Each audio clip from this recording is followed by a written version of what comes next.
अच्छा बच्चों जरा देखिएगा, अब हमने पढ़ना है प्रोजेक्टाइल मोशन, जो कि इस चैप्टर का बड़ा ही इंपॉर्टेंट लेक्चर है।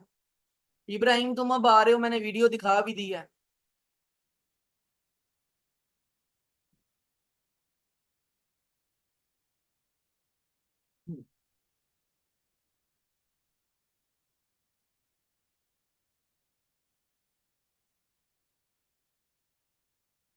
किस टॉपिक के रिलेटेड एक एमसीक्यू है बेटा?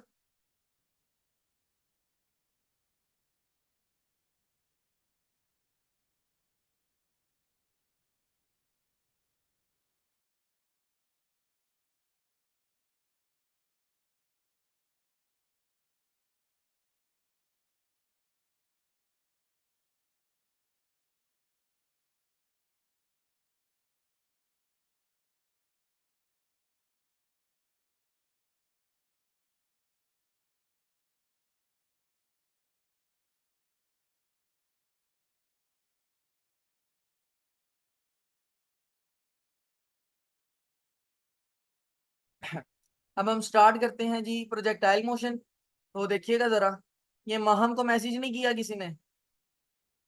मैं ही कर दूं मैसेज?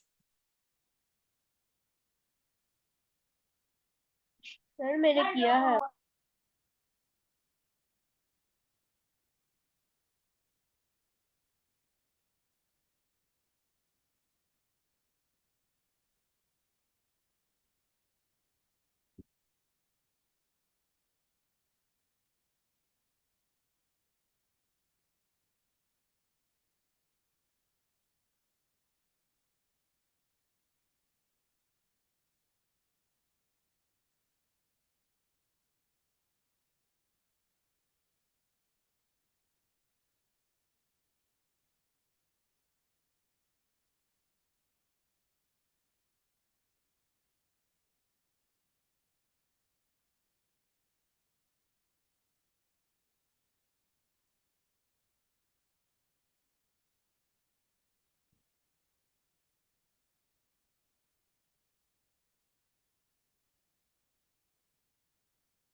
चलें जी, हम अपना स्टार्ट करते हैं। देखिएगा जरा, बहुत सारी टाइप्स ऑफ मोशन हमने पढ़ी थी पिछले चैप्टर में और इस चैप्टर में भी। अब ये आपके पास एक बाइक वाला है और ये सीधा एक एक्सिस पे मूव कर रहा है। ये इस एक्सिस पे मूव कर रहा है, इस एक्सिस का नाम होता है एक्स एक्सिस। तो ये एक्स एक्सिस पर मूव कर रहा है, और क्योंकि ये एक ही एक्सिस पर मूव कर रहा है, एक ही एक्सिस पर मूव करने की वजह से ये जो मोशन करता है उस मोशन को कहते हैं वन डी मोशन या one dimensional motion. One dimensional motion का मतलब है एक ही डायमेंशन में मूव कर रहा है, एक ही एक्सिस पर मूव कर रहा है, तो उसको बोलते हैं वन डायमेंशनल मोशन। बिल्कुल इसी तरह अगर आप ये आदमी को देखें तो ये आदमी नीचे गिर रहा है। तो यहां पर अगर गौर किया जाए तो ये जो शख्स है ये वाई एक्सिस पे मूव कर रहा है। कैसे एक्सिस पे मूव कर रहा है? वाई एक्सिस पे। लेकिन ये भी एक ही एक्सिस पे मूव कर रहा है, वाई एक्सिस के अलावा किसी दूसरे एक्सिस पर मूव नहीं कर रहा। तो इसका जो मोशन होगा उस मोशन का नाम भी यही रखा जाएगा कि ये आपके पास एक वन डायमेंशनल मोशन है। लेकिन अब जो मैं आपको मोशन दिखाने लगा उसको देखिएगा। अगर इस मोशन को देखा जाए तो इसमें जो आपका ऑब्जेक्ट है यहाँ पर, वो ऑब्जेक्ट एक गोल रास्ता फॉलो कर रहा है। और अगर आप यहाँ पर गौर करें तवज्जो से, तो हो कुछ ये रहा है कि वो जो ऑब्जेक्ट है वो दूर भी जा रहा है, और वो ऑब्जेक्ट साथ साथ कुछ हाइट भी कवर कर रहा है। यानी साथ साथ वो ऑब्जेक्ट दूर जा रहा है और साथ साथ वो ऑब्जेक्ट ऊपर जा रहा है। यानी कहने का मतलब ये है कि वो ऑब्जेक्ट साथ साथ वाई एक्सिस पर भी ट्रेवल कर रहा है और साथ साथ एक्स एक्सिस पर भी ट्रेवल कर रहा है। थोड़ा थोड़ा आगे भी जाता है, थोड़ा थोड़ा ऊपर भी जाता है। तो इस मोशन को कहते हैं टू डी मोशन, क्योंकि यहाँ पर जो बॉडी है वो कितनी डिमेंशंस में मूव कर रही है? टू डिमेंशंस में। तो अगर आपकी बॉडी टू डिमेंशंस में मूव करने लग जाए तो टू डी मोशन जो होता है उस मोशन का नाम होता है प्रोजेक्टाइल मोशन। तो जब आपकी बॉडी दो डिमेंशन में मूव करने लग जाए ना, तो आपने याद रखना है कि उस मोशन का नाम क्या होता है? Projectile motion. तो पहले केस में मैंने आपको ये बताया कि जो बाइक राइडर है वो एक डिमेंशन में मूव कर रहा है सिर्फ और सिर्फ एक्स एक्सिस पर।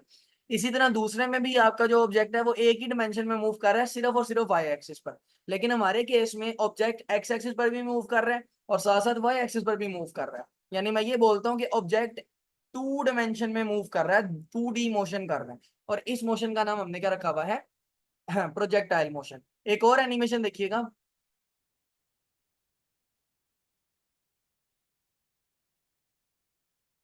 तो अगर आप इस फुटबॉल वाले को देखें तो ये फुटबॉल जो है ये पहले आपके पास ऊपर की तरफ भी जा रहा है साथ साथ, यानी यहां से इसने फेंका तो ये बास्केटबॉल तक आगे भी गया और साथ साथ ये ऊपर भी गया। तो कहने का मतलब ये है कि इस बास्केटबॉल ने वाई एक्सिस पर भी सफर किया और इस बार बास्केटबॉल ने एक्स एक्सिस पर भी सफर किया, एक ही साथ, अलग अलग नहीं, एक ही साथ। तो ये जो मोशन होगा ये भी आपके पास कैसा मोशन होगा, टू डिमेंशनल मोशन। और टू डिमेंशनल मोशन का नाम हमने क्या रखा हुआ है, टू डिमेंशनल मोशन का नाम हमने रखा हुआ है प्रोजेक्टाइल मोशन। ये भी आपके पास है प्रोजेक्टाइल मोशन। तो यहां से आपको ये पता लग जाना चाहिए कि प्रोजेक्टाइल मोशन होता क्या है। जब बॉडी दो डिमेंशन में मूव करे, यानी साथ साथ आगे भी जाए साथ साथ ऊपर भी जाए, तो इस तरह की जो मोशन है उसका नाम होता है to dimensional motion. In motions में बॉडी आपकी आगे भी जाती है और बॉडी आपकी जो है वो पीछे भी आती है।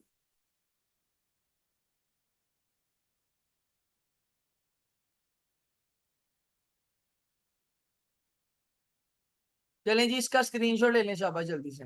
अभी इसका स्क्रीनशॉट लें, 3 तक गिनूंगा, 1 2 3, ओके बाय। चलें जी, अब जरा देखिएगा। अब हम बात करते हैं प्रोजेक्टाइल मोशन की। तो प्रोजेक्टाइल मोशन क्या है? Projectile motion is actually the two dimensional motion. कैसा मोशन है? Two dimensional. अभी मैंने दिखाया ना कि प्रोजेक्टाइल मोशन में बॉडी दो डिमेंशन में मूव करती है, तो इसलिए आपने याद रखना है कि जो प्रोजेक्टाइल मोशन है that is a 2D motion, two dimensional motion. लेकिन शर्त क्या है जी? शर्त यह है कि under constant acceleration due to gravity. अब एक्सेलरेशन ड्यू टू ग्रेविटी क्या होता है? आपको पता है एक्सेलरेशन ड्यू टू ग्रेविटी होता है जी, और जी की वैल्यू कितनी होती है? 10 मीटर पर सेकेंड स्क्वायर। और ये क्या रहती है? खास हाइट तक कांस्टेंट रहती है। तो इसलिए आपने याद रखना है कि जो टू डिमेंशनल मोशन है उसमें बॉडी के ऊपर कौन सा एक्सेलरेशन एक्ट करता है? Gravitational acceleration. पहली मिसाल इसकी है जी, football kicked by a player. अगर एक फुटबॉल प्लेयर जो है वो किक करेगा फुटबॉल को, तो वो आपके पास कुछ ऐसे मूव करेगी, जैसे आपको ये साइड पर डायग्राम नजर आ रही है। तो ये फुटबॉल कुछ ऐसे ऊपर से उड़कर इधर पहुंचेगी। तो इस केस में ये कौन सा मोशन हो जाएगा? Projectile motion. Ball thrown by a player. एक प्लेयर ने अगर बॉल फेंकी है तो वो भी आपके पास कौन सा मोशन होगा? Projectile motion. और मोशन ऑफ अ मिसाइल, अभी जो मैंने वीडियो दिखाई थी उसमें आपने ये पहली और तीसरी एग्जांपल की एनिमेशन भी देखी थी।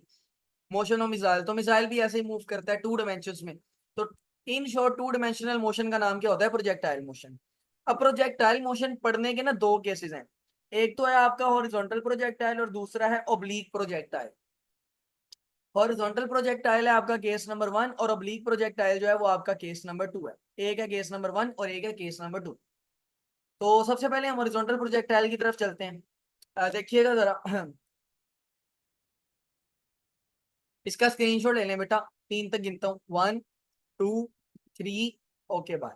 चलिए अब बात करते हैं हॉरिजॉन्टल प्रोजेक्टाइल की। अच्छा जी, अब हॉरिजॉन्टल प्रोजेक्टाइल क्या है? When a ball is throne horizontal direction. आपने बॉल को किस डायरेक्शन में फेंकना है? हॉरिजॉन्टल। देखें मैं बताता हूँ, देखें। अगर बॉडी या तो आगे जा रही है या फिर पीछे आ रही है, इस डायरेक्शन में है, फॉर एग्जाम्पल लेटी हुई है, इस डायरेक्शन को बोला जाता है हॉरिजॉन्टल। और अगर ऊपर नीचे जा रही है तो उसको क्या बोला जाता है? वर्टिकल।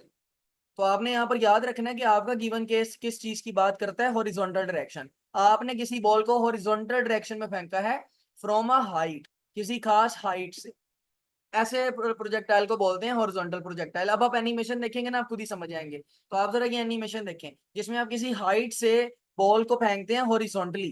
तो अगर आप उस बंदे के ऊपर गौर करें ना तो वो बॉल को हॉरिजॉन्टल डायरेक्शन में फेंक रहा है, इधर हॉरिजॉन्टल डायरेक्शन में। वो तो ग्रेविटी की वजह से बॉल साथ साथ नीचे भी आ रही है और एक सर्कुलर मोशन बन जाता है। दोबारा से एक दफा देख लें कि उसने हॉरिजॉन्टल डायरेक्शन में बॉल को फेंका है लेकिन प्रोजेक्टाइल मोशन हो गया यहाँ पर। यानी बॉल साथ साथ आगे भी जा रही है और नीचे नीचे भी आ रही है। यानी मैं ये कह सकता हूँ कि यहाँ पर बॉल आगे भी जा रही है और साथ साथ बॉल कहाँ आ रही है? नीचे। तो यहाँ पर देखें, इस पॉइंट पर जो बॉल है वो आगे भी जा रही है, नीचे भी आ रही है, आगे भी जा रही है, नीचे भी आ रही है, आगे भी जा रही है, नीचे भी आ रही है। तो टू डिमेंशनल मोशन हो रहा है ना, बॉल एक्स एक्सिस पर भी मूव कर रही है, वाई एक्सिस पर भी मूव कर रही है, तो ये जो टू डिमेंशनल मोशन होता है इसको बोलते हैं प्रोजेक्टाइल मोशन। और अगर आप चीज को हॉरिजॉन्टली फेंके तो फिर वो कौन सा प्रोजेक्टाइल होता है, हॉरिजॉन्टल प्रोजेक्टाइल। अगर आप गौर करें तो आप इसको इससे रिप्लेस कर सकते हैं, जो अभी मैंने पीछे एनिमेशन दिखाई है ना, उस एनिमेशन को आप इस फोटो से रिप्लेस कर सकते हैं। एक दफा दोबारा देखिएगा क्या किया मैंने।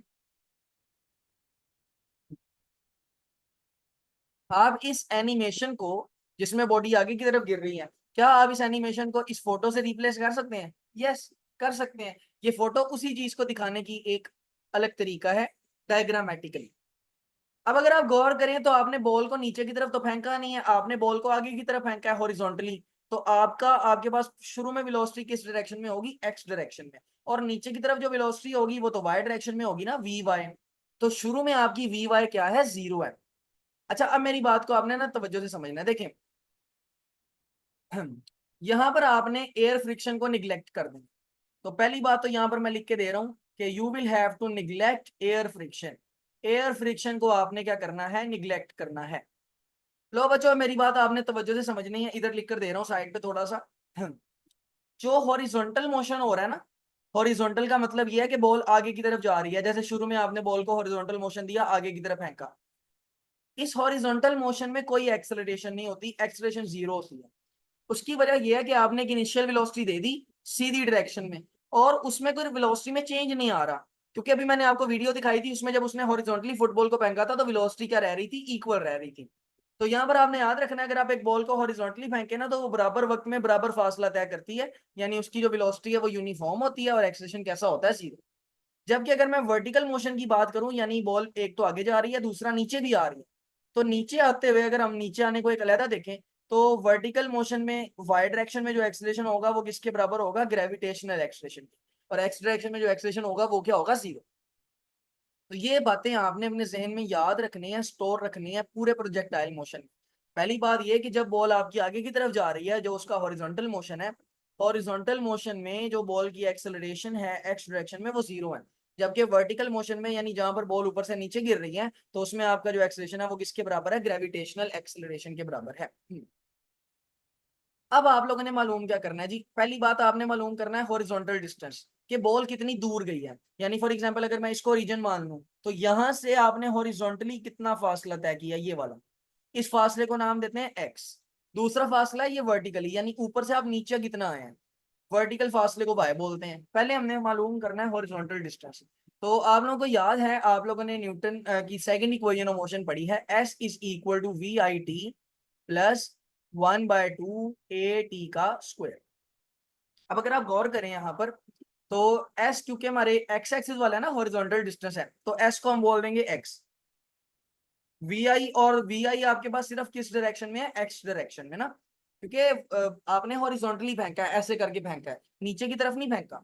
तो वी आई जो है ना, इनिशियल वेलोसिटी, वो तो एक्स डायरेक्शन वाली है। साथ आएगा टाइम प्लस 1/2। अभी देखिए मैंने क्या बताया, हॉरिजॉन्टल मोशन में एक्सेलरेशन क्या होगा, 0 होगा। तो हॉरिजॉन्टल मोशन में जो एक्सेलरेशन होगा वो ए एक्स होगा, साथ आएगा टाइम का square. Now X is equal to V X T plus 1/2। अब मैंने बताया है कि हॉरिजॉन्टल डायरेक्शन में तो एक्सेलरेशन 0 होगा, तो एक्सेलरेशन 0 आ जाएगा, साथ साथ आपके पास आएगा टी स्क्वायर। अब चूंकि यहाँ पर आपके पास ये 0 आ गया, तो ये वाला सारा का सारा फैक्टर क्या हो जाएगा, आपके पास 0 हो जाएगा। तो आपके पास जो एक्स एक्सिस पर आपका जो फासला है वो बनेगा V X multiply by time. ये है आपका डिस्टेंस। अगर आपने हॉरिजॉन्टल डिस्टेंस मालूम करना है ना, कि आपके प्रोजेक्टाइल ने कितना मोशन किया है हॉरिजॉन्टली, यानी आगे कितना गया। फॉर एग्जांपल आपने छत से एक पत्थर फेंका, आपने सिर्फ ये मालूम करना है वो दूर कितना गया है आगे की तरफ, फासला कितना तय किया उसने, हॉरिजॉन्टल डिस्टेंस। तो आप ये तरीका आजमाएंगे, और ये फार्मूला आपने याद रखना है। अगर हॉरिजॉन्टल प्रोजेक्टाइल हो, अगर हॉरिजॉन्टल प्रोजेक्टाइल हो तो उस केस में फिर आपने ये बात याद रखनी है कि उसका जो फार्मूला है वो आपके पास यही होगा।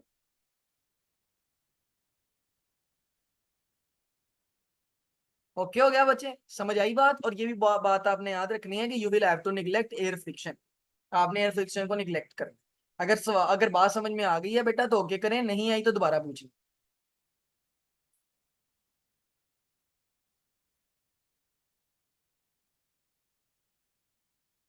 चलें बच्चे, इसका स्क्रीनशॉट लें, 1 2 3 करूंगा, 1 2 3, ओके बाय। चलें, तो ये हो गया हॉरिजॉन्टल डिस्टेंस। अब बात करते हैं वर्टिकल डिस्टेंस की। तो यहाँ पर आपके पास ये आपकी एनिमेशन है और अब आपने मालूम करना है वर्टिकल डिस्टेंस। वर्टिकल डिस्टेंस मालूम करने का मतलब ये आपने ये बताना है कि बॉडी पॉइंट ए से पॉइंट बी तक कितना फासला तय करती है, यानी टॉप पॉइंट से नीचे कितना आती है। तो यहाँ पर भी आप वही फार्मूला लगाएंगे, distance is equal to V I T plus 1/2 A T का स्क्वायर। तो अब डिस्टेंस क्योंकि आप वर्टिकल एक्सिस पर मालूम कर रहे हैं तो डिस्टेंस को वाई कह लें, वी आई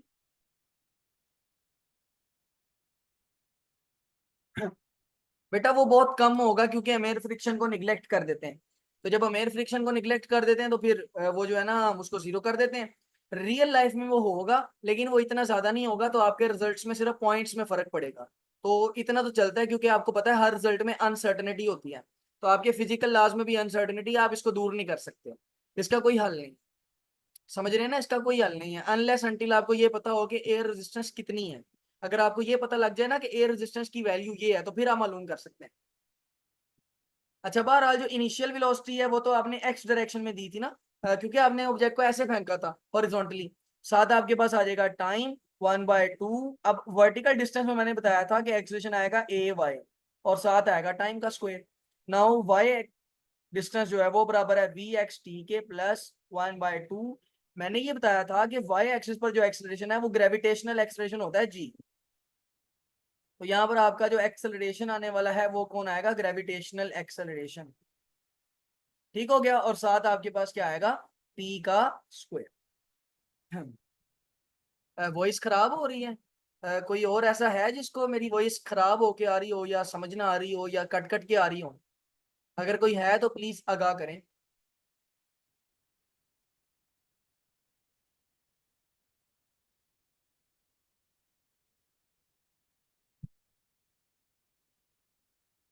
अगर मेरी आवाज आपको ठीक से नहीं आ रही तो बेटा मुझे बता दें। सुबह को आवाज खराब आ रही है। सुबह बेटे आपके इंटरनेट का प्रॉब्लम लग रहा है मुझे, लगता है कि आपका इंटरनेट स्लो हो गया। इंटरनेट चेक करें अपना।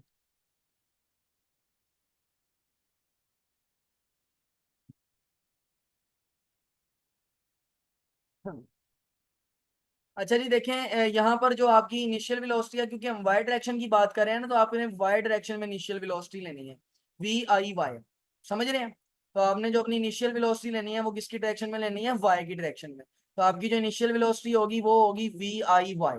अब मैंने आपको जैसे कि बताया कि ऑब्जेक्ट को हमने फेंका है हॉरिजॉन्टल वेलोसिटी से ना, यानी आपने ऑब्जेक्ट को हॉरिजॉन्टली फेंका है। तो as the object is thrown horizontally, जैसा कि आप सबको पता है जो ऑब्जेक्ट है उसको आपने हॉरिजॉन्टली फेंका है, यानी सामने की तरफ फेंका है, नीचे की तरफ नहीं फेंका। तो उसकी वाई डायरेक्शन में जो वेलोसिटी है वी आई वाई, वो होगी नहीं, वी आई वाई क्या होगी, जीरो। तो वी आई वाई जीरो होगी तो आपके पास ये वी आई वाई वाला जो फैक्टर है ये क्या हो जाएगा, जीरो हो जाएगा। समझ रहे हैं, ये वाला फैक्टर जीरो हो जाएगा। तो आपके पास वाई डायरेक्शन में जो फासला आने वाला है वो आएगा 1/2 जी टी का स्क्वायर। तो बेटा देखें कि अगर आपके पास, अगर आपने प्रोजेक्टाइल मोशन पढ़ा है, हॉरिजॉन्टल प्रोजेक्टाइल मोशन, तो यहाँ पर आपने दो बातें अभी गौर की हैं, लेकिन आपने वो गौर नहीं की, मैं गौर करवाता हूँ आपको। सबसे पहले आपने मालूम किया हॉरिजॉन्टल डिस्टेंस, के बॉडी ने आगे की तरफ कितना डिस्टेंस तय किया है। फिर आपने मालूम किया बॉडी का वर्टिकल डिस्टेंस, के बॉडी ने सामने सॉरी नीचे की तरफ कितना फासला तय किया है। तो आपको याद होगा कि आम हालात में भी, यानी अगर प्रोजेक्टाइल मोशन ना भी हो तो हम हॉरिजॉन्टल डिस्टेंस मालूम करते हैं स्पीड इनटू टाइम से। अब फर्क सिर्फ इतना है कि स्पीड हमने एक्स एक्सिस वाली ले ली है। बिल्कुल इसी तरह अगर आपके पास वर्टिकल डिस्टेंस हो तो उसका फार्मूला भी यही होता है 1/2 जी टी का स्क्वायर। शायद आपको याद हो जब मैंने इक्वेशन ऑफ मोशन पढ़ाई थी उसमें बहुत सारे न्यूमेरिकल एमसीक्यू सॉल्व करवाए थे, तो उसमें दोनों बातें आपको पता थी। इसका मतलब ये है कि ये तो पहली इक्वेशन तो एक्स एक्सिस वाले मोशन की बात करती है, एक्स एक्सिस वाले मोशन की, है ना। यानी अगर आप सिर्फ और सिर्फ एक्स एक्सिस पर मूव कर रहे हो तो आप ये इक्वेशन यूज करते हैं। ये वाली इक्वेशन सिर्फ और सिर्फ वाई एक्सिस वाले मोशन की बात करती है, यानी अगर आप सिर्फ और सिर्फ वाई एक्सिस में मूव कर रहे हो तो आप ये वाली इक्वेशन यूज करेंगे। लेकिन अभी तो हम वर्टिकल मोशन भी कर रहे हैं, हॉरिजॉन्टल मोशन भी कर रहे हैं, जैसे कि हम प्रोजेक्टाइल मोशन कर रहे हैं, बॉडी आगे भी जा रही है नीचे भी जा रही है। तो हमने किया ये, चूंकि हम दोनों चीजों को एक साथ सॉल्व नहीं कर सकते, तो हमने दोनों चीजों को क्या कर लिया, अलग अलग कर लिया। यानी हमने टू डायमेंशनल प्रोजेक्टाइल मोशन जो कि काफी कम्प्लेक्स होता है, उसको हमने एक्स एक्सिस और वाई एक्सिस में अलग अलग बांट दिया। अब हमारे लिए ये बड़ा आसान है, क्योंकि अब हमने सिर्फ एक्स एक्सिस का मोशन पढ़ना है, वाई एक्सिस का मोशन पढ़ना है, और हमें समझ आ जाएगी कि vertical motion, sorry, projectile motion कैसे हो रहा है। Projectile motion two dimensional motion होता है, लेकिन यहाँ पर हमने प्रोजेक्टाइल मोशन को वन डायमेंशन और वन डायमेंशन के दो टुकड़ों में बांट दिया है। अब वन डायमेंशन और वन डायमेंशन को कंबाइन करेंगे तो फिर टू डायमेंशन बन जाएगा, लेकिन हम टू डायमेंशंस को इकट्ठा नहीं समझ सकते, बड़ा मुश्किल हो जाएगा। समझ सकते हैं लेकिन मुश्किल हो जाएगा, इक्वेशंस कम्प्लेक्स हो जाएंगी। इसलिए हमने प्रोजेक्टाइल मोशन की दो डायमेंशंस को अलग अलग एक एक डायमेंशन में कन्वर्ट कर दिया है। उनको अलग अलग हम सॉल्व किया करेंगे और बाद में रिजल्ट के साथ इकट्ठा ही पता चल जाएगा। समझ आ रही है बात मेरी? पहले तो इसका स्क्रीनशॉट लेना, क्योंकि फिर बाद में 9 मिनट वेट करना पड़ता है। स्क्रीनशॉट लें इसका जल्दी, मैं 3 तक गिन लूं। 1 2 3, ओके बाय। चलें बच्चे, मीटिंग एंड कर रहा हूँ, दोबारा ज्वाइन कीजिएगा जल्दी से, दोबारा।